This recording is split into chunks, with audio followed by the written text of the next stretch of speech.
వంట చెరుకుగా కూడా పనికిరాని అంకుడు కర్రతో అంచులు లేని బొమ్మలు,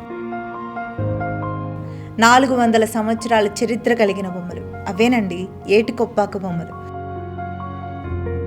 మనం ఆ చైనా టాయ్స్ మీద మోజు తగ్గించుకుంటే డెఫినెట్గా వీళ్ళకి మార్కెట్ మనమే ఇచ్చినట్టు అవుతుంది. ఒకసారి నరేంద్ర మోడీ గారు ఏటికొప్పాక బొమ్మలు అన్నారు. అన్న ఒక 10 రోజుల్లో బాగా భూమి వచ్చింది. అసలు ఈ ఏటికొప్పాక ఎక్కడుంది మ్యామ్? మనకు నర్సీపట్నంకి దగ్గరగా ఉంటుంది. కొండపల్లి, ఏటికొప్పాక ఇవన్నీ అంతరించిపోతున్న కళలు.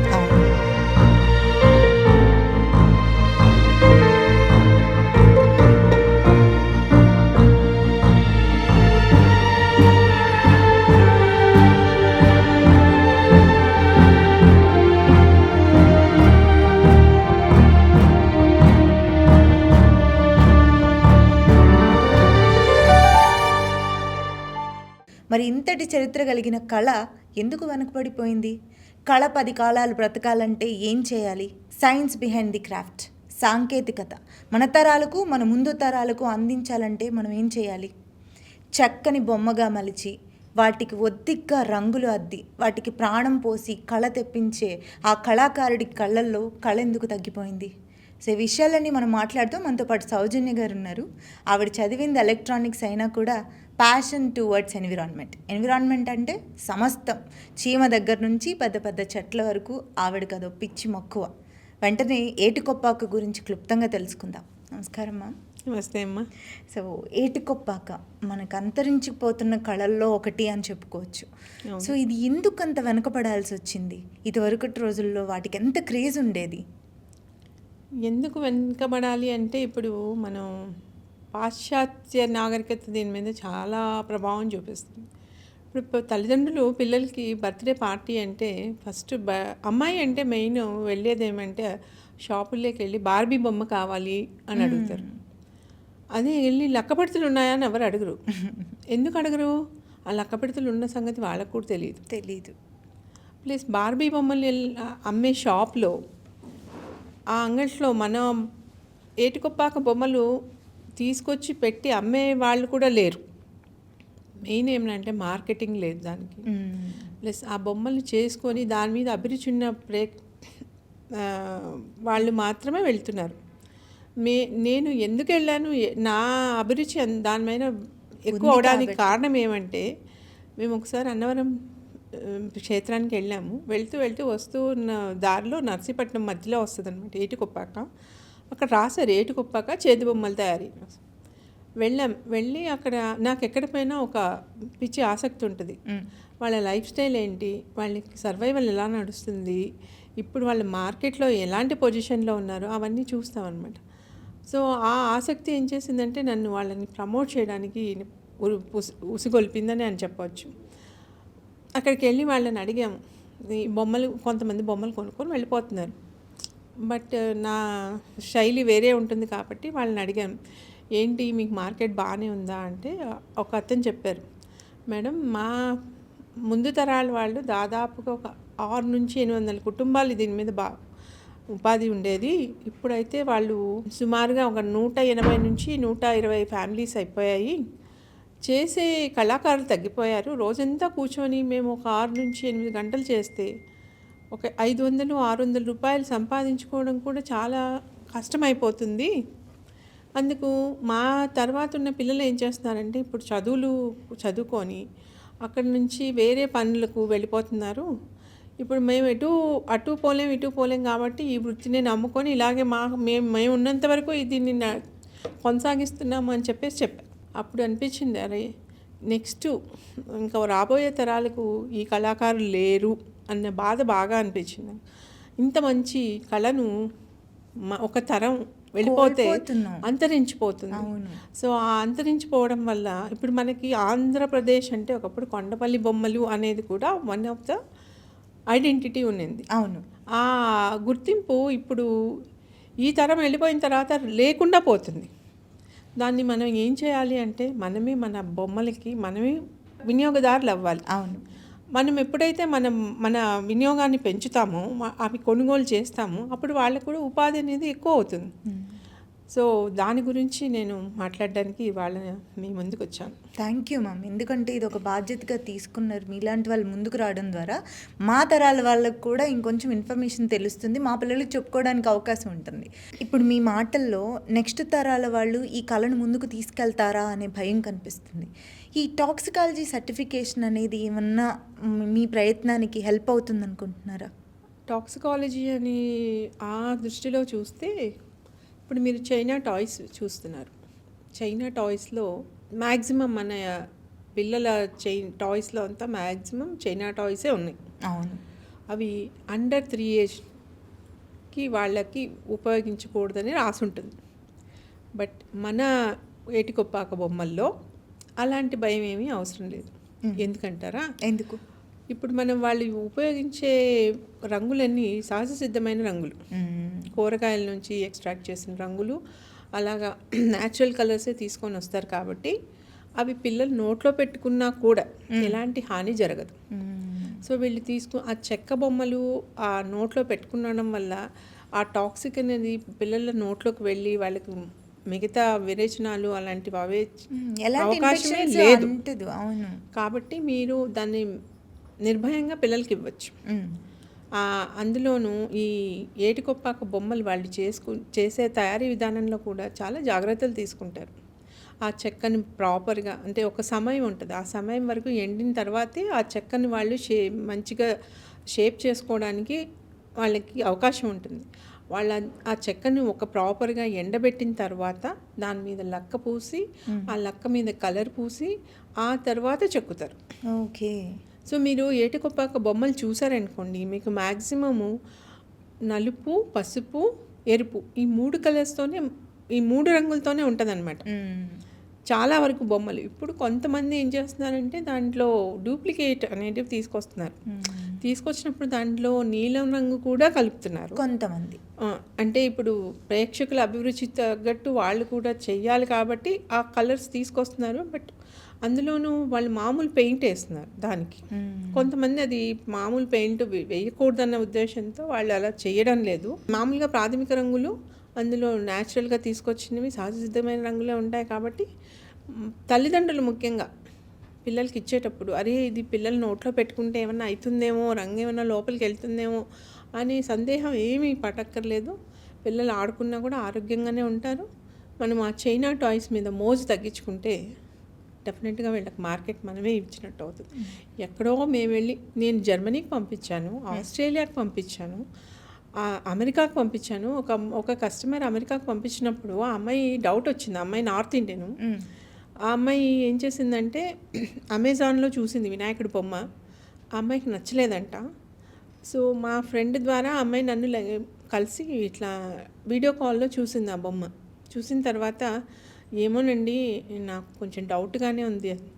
ఏంటి డౌట్? కలర్స్ గురించి. ఆ బొమ్మ ఇచ్చేటప్పుడు తీసుకునే వాళ్ళు యాక్సెప్ట్ చేస్తారో, హ్యాపీగా ఫీల్ అవుతారో లేదో అన్న సందిగ్ధంలో ఉన్నింది. రిటర్న్ గిఫ్ట్స్ ఇవ్వడానికి ఆ అమ్మాయి ఈ వినాయకుడి బొమ్మని సెలెక్ట్ చేసుకుంది.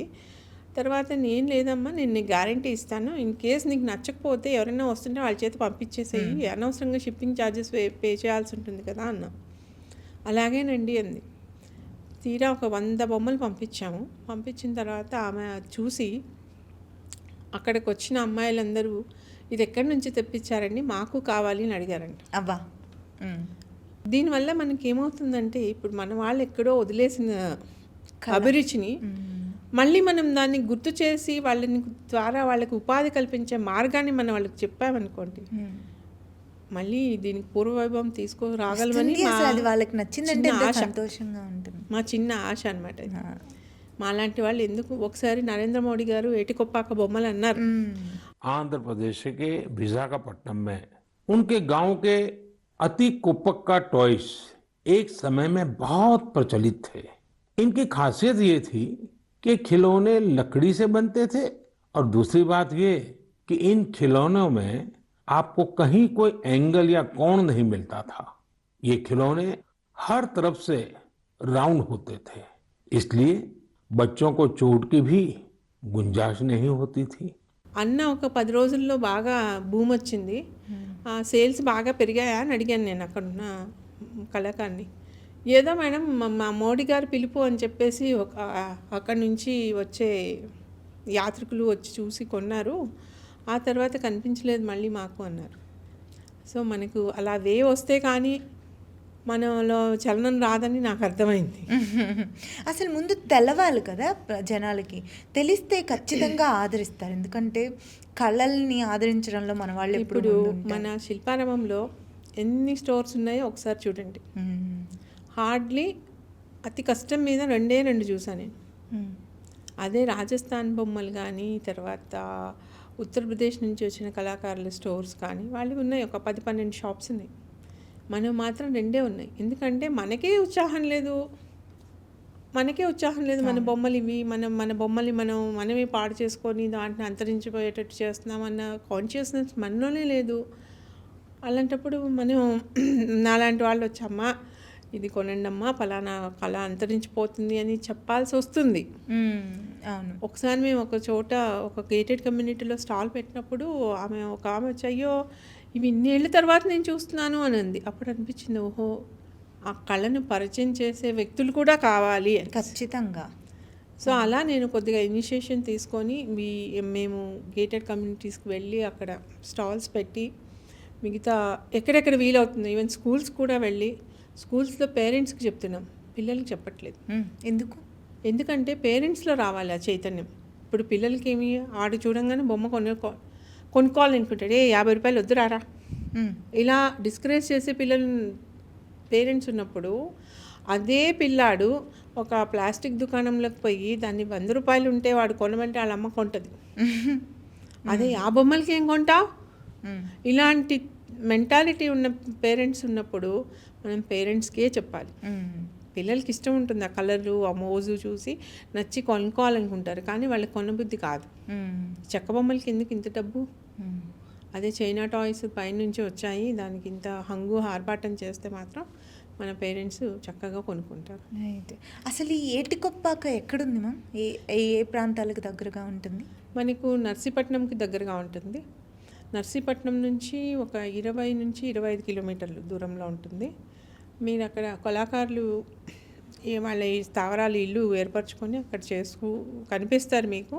అక్కడ వాళ్ళు చిన్న కుటీరాల్లో కుటీర పరిశ్రమలుగానే నడిపిస్తున్నారు. మీరు వెళ్ళి కావాలంటే చూడొచ్చు. ఇప్పుడు కొంతమంది ఇంటీరియర్ డిజైనర్స్కి మేము కొద్దిగా వెళ్ళి ఇంట్రడ్యూస్ చేసామన్నమాట. దేవుడి గూడు చేసేటప్పుడు ఆ బొమ్మల్ని ఇలా పెట్టండి, అది ఇంకా ఎన్హాన్స్ అవుతుంది, వాటి అందం అనేది కొంచెం దిగ్నీకృతం అవుతుందని చెప్పడం వల్ల కొంతమంది కస్టమైజ్ చేయించుకుంటున్నారు, మాకు ఇలా కావాలి అనేసి. అట్లా కొంతమంది శరత్ అనే ఒక కళాకారుడు మాకు అలా కస్టమైజ్ చేసి, అబ్బాయి కొంచెం నవతరానికి చెందిన అబ్బాయి, అతనికి వయసు అరౌండ్ 24-25 ఉండొచ్చు. ఆ అబ్బాయి వాళ్ళ అభిరుచికి తగ్గట్టుగా చేసిస్తున్నాడు. సో ఇలా ఇంటీరియర్ డిజైనర్స్ కూడా మీరు ఈ కళను ముందుకు తీసుకెళ్ళచ్చు. రైట్ మ్యామ్, మనం ఇందాక మాట్లాడుకుంటున్నప్పుడు వీటి గురించి డిస్కషన్ వస్తే మీరు ఈ బొమ్మలే కాకుండా మనకి ఆర్నమెంట్స్ రూపంలో కూడా తయారు చేయొచ్చు అని మాట్లాడుకున్నాం. అదెంతవరకు, అది ఎలా? ఆర్నమెంట్స్ అంటే ఇప్పుడు మీరు చెవుపోగులు పెట్టుకుంటారు కదా, వాటిల్లో పైన చిన్న చెక్క, చిన్న పక్షిలాగాను, బొమ్మలది పువ్వులాగాను అలా చెక్కి అమ్ముతున్నారు. అవి మీకు బయట మీరు కొనేవి 50 రూపాయలు 60 రూపాయలు ఉండొచ్చు, 25-30 రూపాయలు దొరికిపోతున్నాయి. సో ఇప్పుడు మీరు పిచ్చిగా వేసుకుంటున్నారు కదా, వాటిల్లో ఇవి కూడా వేసుకుంటే కొంచెం మీ అందం గురించి నేను చెప్పను, కానీ లేదు అందానికి అందం కూడా ఎంత చక్కటి కలర్స్తో ఎంత మంచిగా చెప్తున్నాను కదా, 20-30 రూపాయల ఖరీదులోనే మీకు వస్తాయి. అవును, చక్కగా ఆ కలర్స్ అన్ని చీరలకి, అన్ని డ్రెస్సులకి అన్ని కలర్స్ మ్యాచ్ అయిపోతాయి కదా, కొనుక్కుంటే మంచిదే. సో ఈ వీడియో చూసిన వాళ్ళు ఏమన్నా వాళ్ళలో చైతన్యం వచ్చి మేము కూడా ఈ కళను ఎంకరేజ్ చేయాలి, అసలు ఇవేంటో తెలుసుకుందాం అని అనుకునే వాళ్ళు మీ చెప్పిన ఆ ఏరియా, ఆ ప్లేస్కి వెళ్ళి డైరెక్ట్గా ఆ తయారీని మీరు చూడొచ్చు. వాళ్ళతో మీరు కూడా ముచ్చటించి వాళ్ళకున్న సమస్యలు ఏంటో తెలుసుకోవచ్చు. దీన్ని మీరు కూడా సపోర్ట్ చేయండి. పైగా ఇంకో సలహా సూచన ఏమంటే, ఇప్పుడు మన గవర్నమెంట్ సంస్థలు ఉన్నాయి, వాళ్ళు కూడా రిటైర్మెంట్ ఫంక్షన్ అనేసి లేకపోతే ఇంకేదన్నా సందర్భంలో ఈ ఫంక్షన్లు చేసుకుంటుంటారు.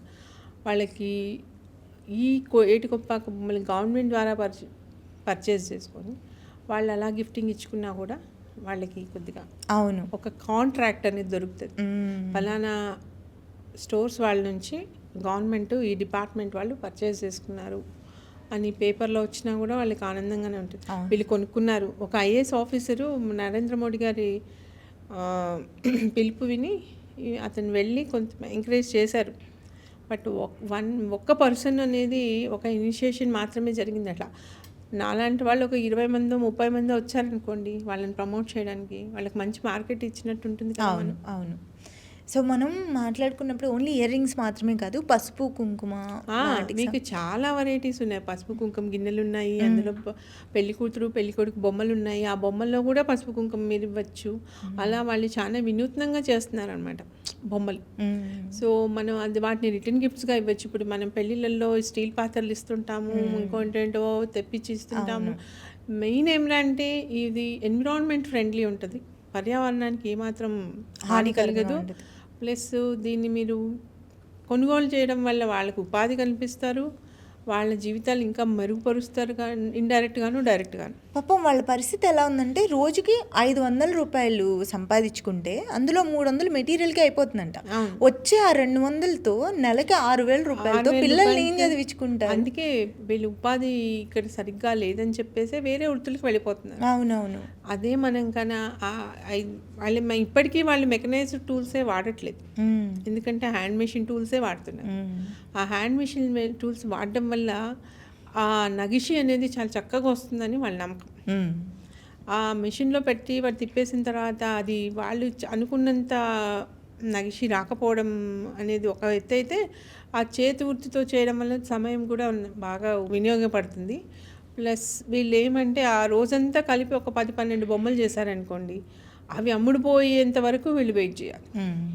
అదే వీళ్ళకి ఒక ఆర్డర్ వచ్చి పలానా స్టోర్స్ ఇప్పుడు హైదరాబాద్కి మేము ఒక 1000 బొమ్మలు పంపించాలి అన్నప్పుడు వాళ్ళకి ఒక ఉత్సాహం వస్తుంది, కూర్చొని చేయడానికి వాళ్ళకి ఆనందం ఉంటుంది. అరే మనకి ఉపాధి బాగా ఉంది. ఇప్పుడు ఎవరికైనా అంతే కదా. ఇప్పుడు ధనం మూలం ఇదం జగత్ అన్నారు, డబ్బు లేనిది ఏది జరగదు. మంచినీళ్ళు కూడా వాళ్ళు కొనుక్కోవాల్సి వస్తుంది అంతే. సో అలాంటప్పుడు అలాంటి సిచ్యువేషన్ ప్రతి ఒక్కటి డబ్బుతో ముడిపడినప్పుడు ఆ డబ్బు అనేది వీళ్ళకి మైండ్ ఫ్రీగా జీవితాల్లోకి వచ్చింది అనుకోండి, వాళ్ళు ఇంకొంచెం మెరుగైన జీవితం బతకడానికి వీలుంటుంది, అవకాశం ఉంటుంది. ఇప్పుడు మనం ఆనందపడాల్సిన విషయమో బాధపడాల్సిన విషయమో కానీ మన కళల్ని విదేశీయులు ఎక్కువగా ఇష్టపడుతూ ఉంటారు, మన వాళ్ళు దాన్ని గుర్తించరు, తక్కువ. ఇప్పుడు చైనా వాళ్ళు ఏం చేశారంటే ఈ టాయ్స్ని డూప్లికేట్ చేయడానికి ట్రై చేశారు. ట్రై చేస్తే వాళ్ళ వల్ల కాలేదు. మరి ఎలా? ఎందుకంటే ఏ ఆరిజిన్కి ఆ ఆరిజిన్ ప్రత్యేకత ఉంటుంది కాబట్టి ఏ కళ ఎక్కడ పుట్టాలో అక్కడే పుట్టి ఆ ప్రశస్తి బిద్రీ ఉంది. బిద్రీ అనే ఆర్ట్ అనేది చాలా ప్రశస్తమైన బిద్రీ ఆర్ట్. అట్లాగా మనకి కొండపల్లి ఉంది. ఆ కొండపల్లి, ఏటికొప్పాక ఇవన్నీ అంతరించిపోతున్న కళలు. అవును. ఆ బొమ్మలన్నీ అంతరించిపోయింది. ఒకప్పుడు మేము చిన్నగా ఉండేటప్పుడు ఊరూరు ఆ బుట్టల్లో పెట్టుకొని తిరిగి అమ్మేవాళ్ళు. అవును. ఇప్పుడు అలాంటి సేల్స్ పీపులే లేరు. అలా వచ్చి ఇంటి దగ్గరకు వచ్చి కొనేవాళ్ళు అంటే మన సిటీ లాంటి ప్రాంతంలో కొనాలంటే అన్ని అపార్ట్మెంట్స్ ఉంటాయి, వాచ్మెన్ కిందే ఆపేస్తాడు. పోనీ ఇండిపెండెంట్ కాలనీస్కి వచ్చారంటే ఇళ్ళలో అమ్మ నాన్న ఉండరు, ఎందుకంటే ఎవరు వృత్తిరీత్యా వాళ్ళు వెళ్ళిపోతారు కాబట్టి అక్కడ వాళ్ళు కొనుక్కోవడానికి వీల్లేదు. ఇవన్నీ కారణాలు అనమాట. నువ్వు కర్ణుడికి చావుకి 100 కారణాలు అన్నట్టు కళలు అంతరించిపోవడానికి అన్ని కారణాలు, అంతరించిపోవడానికి ఇవన్నీ ఒక కారణం. ఒక్కొక్క కారణం జత అవుతూ వస్తున్నాయి. కానీ మనం ఎంత మాట్లాడుకుంటున్నాము బరువెక్కిన గుండెలతో, ఎంత డిస్కస్ చేసినా కూడా వాళ్ళ బాధలు చాలా కష్టంగా అనిపిస్తుంది. అంటే వాళ్ళకు ఇప్పుడు ఏదైనా ధనం ఉంటేనే కొంచెం ముందుకు హాయిగా వెళ్ళడానికి వీలుంటుంది. సో కనీసం బ్రతకడానికన్నా అవసరం అవుతుంది కదా. అవసరం అవుతుంది. బట్ అది కూడా వాళ్ళకి సర్వైవల్ పాయింట్ ఒక క్వశ్చన్ అయిపోయింది. వాళ్ళు ఇంత పని చేసుకున్నా కూడా రోజుకి 100 నుంచి 150, 300, 400 వస్తుంది. దానిలో ముడి సరుకు మళ్ళీ సగం వెళ్ళిపోతుంది. ఇలాంటి సమస్యలతో బాధపడుతూ వాళ్ళు ముందుకు తీసుకెళ్తున్నారు కళను అంటే నిజంగా వాళ్ళు గొప్పవాళ్ళే అప్రిషియేట్ అని చేయాలి. చెప్పాలి. అవును, ఖచ్చితంగా. సో ఈ వీడియో మీరు చూసినట్లయితే కనుక దయచేసి మనలో కూడా ఎవరిలోనో మార్పు రావాలని కోరుకునే కంటే ముందుగా ఎవరికి వాళ్ళు నాలో మార్పు రావాలి అనేది కోరుకోవాలండి. అది మనమేమి నష్టపోయి వాళ్ళని బాగు చేయక్కర్లేదు, మనం కూడా బాగుపడతాం అలాంటి కళలను ఎంకరేజ్ చేయడం ద్వారా. సో అవేమి ఒక బొమ్మల్లాగా మన షోకేస్లో పెట్టుకొని అక్కడ ఉండిపోయేవే కాదు, మనకు ఉపయోగపడేలాగా కూడా తయారు చేస్తున్నారు. అంతలా చెక్క మారిపోయి డబ్బాలు ఉన్నాయి, ఉప్పు దాచుకోవచ్చు. తర్వాత మీరు వాటిని పసుపు కుంకుమల కింద పసుపు కుంకాలు ఇప్పుడు ప్రెగ్నెంట్ లేడీస్కి ఇప్పుడు శ్రీమంతం చేస్తారు లేదా లగ్నపత్రిక రాసుకుంటారు. అలాంటప్పుడు పసుపు కుంకాలు అవి వేరే వేరే గిన్నెల్లో పెట్టి ఇస్తూ ఉంటారు. అదే ఈ చెక్క వాటిల్లో పెట్టిస్తే ఎక్కువ కాలం నిలబడితే మనల్ని ఎక్కువగా గుర్తుపెట్టుకుంటారు. ఆర్డర్లు ఇవ్వడం ద్వారా వాళ్ళ లైఫ్లు కూడా మెరుగుపడితే మన చేతి వృత్తుల్ని మనం ఎంకరేజ్ చేసిన వాళ్ళం అవుతాం. విదేశీయులు వెతుకుతారు మన దగ్గరకు వచ్చి, ఎక్కడ ఏ ఊర్లో ఏ కళ ఉంది అనేది ఆశ్చర్యపోతారు, ఓ ఇది ఇంత బాగుంది అనేది. అది మన నేటివిటీకి మనం ఎంకరేజ్ చేస్తే ఇంకా బాగుంటుంది. ఒకసారి దీని గురించి ఆలోచించండి, ఖచ్చితంగా ఆలోచించాల్సిన విషయం. ఎక్కడెక్కడి నుంచో వచ్చిన బొమ్మల్ని మనం ఎంకరేజ్ చేస్తున్నాం కానీ మన దగ్గర ఉన్న కళను మనం పోగొట్టుకుంటున్నాం. మన ముందు తరాలకి మంచిగా అందిద్దాము. ఇప్పటికే చాలా పొల్యూట్ అయిపోయింది, ఇక నుంచి పొల్యూట్ అవ్వకుండా ట్రై చేద్దాం. పిల్లలు ఆడుకునే బొమ్మలు కూడా మేడం చెప్పినట్టుగా నోట్లో పెట్టుకున్నా కూడా ఇబ్బంది లేకుండా పసిపిల్లలు ఆడుకునే బొమ్మలు కూడా చాలా ఉన్నాయి. గిఫ్ట్గా రిటర్న్ గిఫ్ట్స్ ఇవ్వడానికి ఉన్నాయి, మన ఆర్నమెంట్స్ పెట్టుకోవడానికి ఉన్నాయి, రకరకాలు మన కిచెన్లో వాడుకునే వస్తువుల్లాగా కూడా తయారు చేస్తున్నారు. సో దీని గురించి ఆలోచించండి. ఏటికొప్పాక ఏ ఏరియా దగ్గర ఉందో మేడం చెప్పారు ఇందాక, ఆ ప్రాంతాల దగ్గరికి డైరెక్ట్గా విజిట్ చేయడానికి ట్రై చేయండి. ఏదైనా వీకెండ్స్లో పిల్లలు తీసుకెళ్తే, మీరు అన్నవరం వెళ్ళినప్పుడు హైదరాబాద్ వచ్చే దారిలో మీరు దొరుకుతుంది, ఈజీగానే మీరు కనుక్కోవచ్చు. అవునవును, పిల్లల్ని మనం అలాంటి క్రాఫ్ట్స్ దగ్గరికి తీసుకెళ్తే వాళ్ళకు కూడా ఒక నాలెడ్జ్ పెరుగుతుంది. ఒక ట్రిప్ వెళ్ళి హ్యాపీగా వాళ్ళు ఎలా చేస్తున్నారు, ఎంత శ్రమ ఉంది అనేది వాళ్ళకు కూడా తెలుస్తుంది. వాళ్ళకు కూడా ఒక కొత్త వీకెండ్స్, ఒక కొత్త ఫీల్ కలుగుతుంది అనమాట. నేను ఇది నేర్చుకున్నాను ఈరోజు అని మండే వెళ్ళి ఫ్రెండ్స్తో మాట్లాడుకుంటారు. సో ఒకసారి ఆలోచించండి, దీన్ని మీరు అందరూ షేర్ చేస్తారని కోరుకుంటున్నాను. నెక్స్ట్ వీడియోలో మళ్ళీ కలుద్దాం. నమస్తే. తెలుగు వన్